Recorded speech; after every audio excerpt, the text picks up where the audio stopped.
Assalamualaikum ibu-ibu hebat. Pagi ini kita akan membuat obat batuk, sirup obat batuk alami buat anak. Apa saja bahannya? Bahannya cuma 3 ini. Murah tapi insya Allah berkhasiat. Ini ada kembang demi mulu, yang kedua gula batu, dan yang ketiga sedikit air. Nah, semua ini banyak kita campur. Kita masukkan sedikit air. Ini air matang ya, ini soalnya mau dikukus sedikit saja, kira-kira 5 sendok.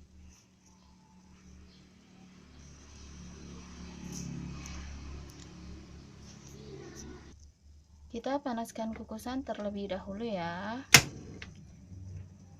Ini resep turun temurun, jadi insya Allah semoga bermanfaat. Nah, setelah terdengar bunyi pemberasan seperti ini, kita masukkan, kita kukus kira-kira sekitar 15 menit. Jangan lupa ditutup ya pancinya ibu-ibu hebat.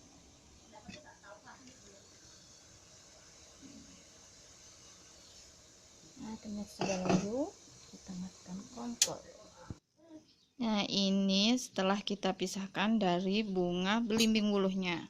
Nah, ini sudah dipisahkan, ini tinggal diminumkan sama anaknya. Semoga bermanfaat. Terima kasih.